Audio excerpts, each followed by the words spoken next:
வணக்கம் friends, welcome to Tamil பொண்ணு சமையல் சேனல்.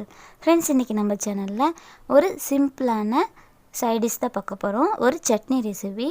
இதுக்கு நீங்கள் அடுப்பே பற்ற வைக்க தேவையில்லை. நார்மலாக அப்படியே நீங்கள் சட்னி அரைச்சி தோசை, இட்லி, சப்பாத்தி இது எல்லாத்துக்குமே சாப்பிட்லாம். ரொம்ப டேஸ்ட்டாக இருக்கும். ஃப்ரெண்ட்ஸ், அதுக்கு முன்னாடி இப்போ தான் நீங்கள் ஃபஸ்ட் டைம் தமிழ் பொண்ணு சமையல் சேனல் வாட்ச் பண்ணுறீங்கன்னா இந்த வீடியோ கீழே இருக்கிற ரெட் கலர் சப்ஸ்கிரைப் பட்டன் வச்சு சப்ஸ்கிரைப் பண்ணிக்கோங்க. கூட வர பெல் ஐக்கானையும் கிளிக் பண்ணிக்கோங்க. அப்படியே ஆல்னு ஒரு ஆப்ஷன் வரும், அதையும் சூஸ் பண்ணிக்கோங்க. வாங்க ஃப்ரெண்ட்ஸ், வீடியோக்குள்ளார போகலாம். இதுக்கு தேவையான பொருட்கள்: கொத்தமல்லி இலை சின்னதாக ஒரு கைப்பிடி அளவு கழுவி எடுத்திருக்கேன். சின்னதாக துண்டு இஞ்சி, ஒரு சின்ன திராட்சைப்பழம் சைஸ் புளி, 3 பல் பூண்டு, 3 வரமிளகாய், 3 தக்காளி. மிளகாய் உங்கள் காரத்துக்கு ஏற்ற மாதிரி கூட்டவோ குறைக்கவோ செஞ்சுக்கலாம். இப்போ நீங்கள் வரமிளகாய் ஒரு 10 நிமிஷம் தண்ணியில் கொஞ்சமாக தண்ணி ஊற்றி ஊற வச்சு வச்சுருங்க.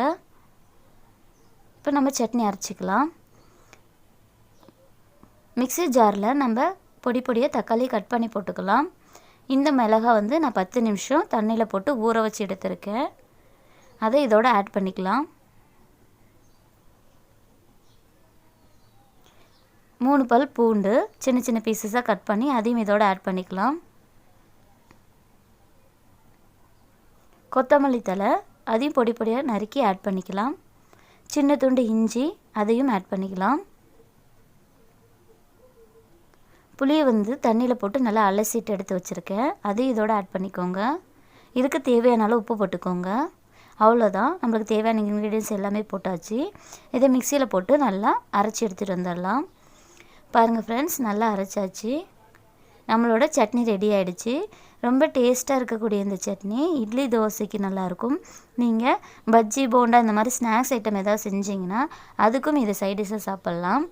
இதை நல்லா நல்லெண்ணெய் விட்டு தாளித்து கொட்டிக்கலாம். ரொம்ப டேஸ்ட்டாக இருக்கக்கூடிய இந்த சட்னியை நீங்களும் உடனடியாக செஞ்சு பாருங்கள். என்றைக்காவது டிஃபன் செய்கிறீங்க அப்படின்னா எப்பயுமே தேங்காய் சட்னி செய்கிறது பதிலாக இந்த மாதிரி சட்னியும் செஞ்சு சாப்பிடுங்க. ரொம்ப ஹெல்த்தியானது, அது ரொம்ப டேஸ்ட்டாக இருக்கும். ஏன்னா ஃப்ரெண்ட்ஸ், என்னோட இந்த பதிவு உங்களுக்கு பிடிச்சிருக்குன்னு நினைக்கிறேன். பிடிச்சிருக்குன்னு நினச்சிங்கன்னா மறக்காமல் இந்த வீடியோவுக்கு ஒரு லைக் கொடுங்க.